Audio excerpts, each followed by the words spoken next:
All I can say about this fragrance is Lattafa is going in the right direction, like a lot of the other Middle Eastern companies are not. This is the new Lattafa Teriaq Intense. This is not really that new. I mean, it came out in 2024, but I'm a little bit late to this one. I covered it first impressions on my shorts. So this fragrance is actually not a clone. This is actually an original creation by Lattafa. That's what I love about them, because they are going away from the whole let's clone things, try to make a one-to-one as close as possible. They're hiring actual perfumers. This was perfumed by none other than Quinton Biche, the man behind Jean-Paul Gaultier fragrances. Now I'm gonna go full-blown conspiracy mode here with you for a second, but I just want to mention that after this was made, Quinton Biche made a flanker to Le Mal Elixir called Le Mal Elixir Absolu. Now in this fragrance, Le Mal Elixir Absolu, new release in 2025, they featured the note of plum. I'm gonna go full-blown conspiracy and say that I think maybe there was some internal leakage saying that he's now focusing more towards plum and let Lattafa know that. That's why they're hiring him to make a fragrance centered around plum. Do not sue me. That is only speculation, and for legal purposes, I'm joking when I say that. The last two releases by Quinton Biche feature plum, and this one came first. And anyways, you didn't hear that from me. This is what the box looks like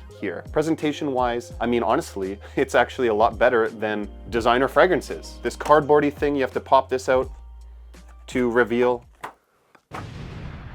This is the box that it comes in. I think that it's actually, I mean, a lot better than some designer fragrances because it lifts out with this patternized things, and that's kind of what the fragrance looks like when it comes to you. I mean, it looks nice. But the bottle is what we really care about, and this bottle actually does, again, look fantastic. Like, you have a customized glass finished here, black and gold, my two favorite color combination. Like Jasada does this on their bottles where they write on the top and it says the name of the fragrance in the concentration, which is Eau de Parfum. This is 100 ml. Now, when you look at the cap, it has a snake going around the cap, not similar to Rasasi Hawas. It's not that way, but kind of that way, let's be real. I think that's the new trend in Middle Eastern fragrances, is to have a snake on your bottle, which I'm not sure why. Now, what are the notes? Lattafa's Teriaq Intense has the following notes on Fragrantica. Top notes of saffron and bergamot with the middle notes, plum liqueur and cinnamon, and base notes of amber, tonka bean, and benzoin. I don't really consider this a plum fragrance. To me, this smells more like honey, like almost like the honey like you would get out of like Jean-Paul Gaultier Le Mal Elixir. I do think that this is a very, very sweet fragrance that's going to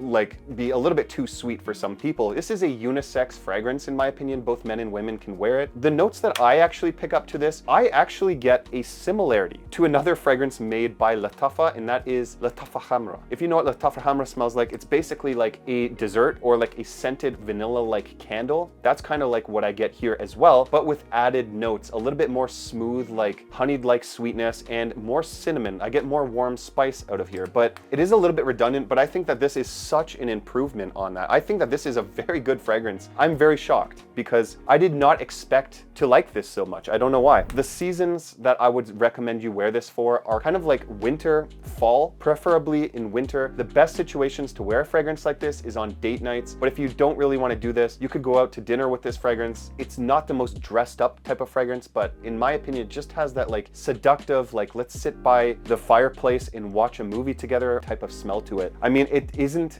exactly, but it's kind of like you would expect from like Kilian's Angel Share, same types of scenarios you would wear Lattafa Hamra. And because of that, I can't suggest you wear this in the high heat of the summer because it's so sweet and so vanillic and warm and spicy from the cinnamon that it just presents itself as a cold weather fragrance to me. Meant to get attention, positive attention always with this fragrance right here. The thing that's amazing about this fragrance is even though they hired a perfumer, this is still extremely affordable. Right now you can find this fragrance on Fragrance Buy. I think it's around $50 Canadian. So like that's insane price value. Any other creation by Jean-Paul Gaultier or with the same perfumer, you're gonna find upwards of like $150, $100 more Canadian just for a fragrance. But that's one thing that Lattafa does very, very well, is making good fragrances for an affordable price. And that's why I think that this is going to be an absolute madhouse when it comes to sales. I wouldn't doubt if this is sold out always because it's just so affordable and so amazingly mass appealing. The performance to Lattafa's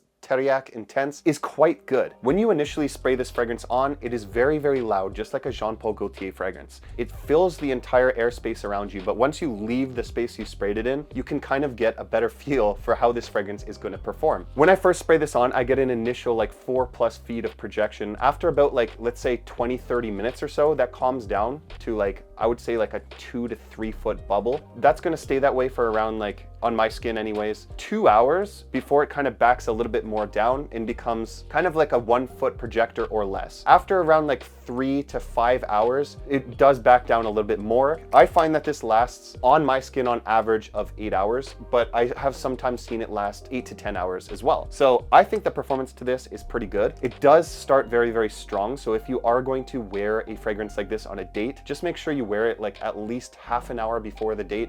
Do not just spray this on and directly go into the date, because it's going to make you seem a little bit insecure if your fragrance is extremely loud and you're like choking your date out, you know, at dinner time. I mean, unless that's your thing. If he or she likes that, I mean, go for it, but like, I don't think they will. The perfumery is definitely catered towards the compliment side of a younger man wanting attention. I think that if that is what you are looking for, this is an incredible fragrance for you, but it's not my favorite Quinton Biche fragrance that he's ever made. But for Lattafa, I think that this is an amazing step in the right direction. They need to do more of this. They're definitely making themselves go outside the norm of every Middle Eastern fragrance company is a clone house. I commend Lattafa for doing that, and that is why I'm going to give Lattafa's Teriaq Intense an 8.5 out of 10. Now, I think that a lot of people are going to like this fragrance. If you want to see me review another Quinton Biche fragrance that is catered towards the compliment side of things, don't miss this fragrance right here. Thank you so much for watching, and I'll see you over there.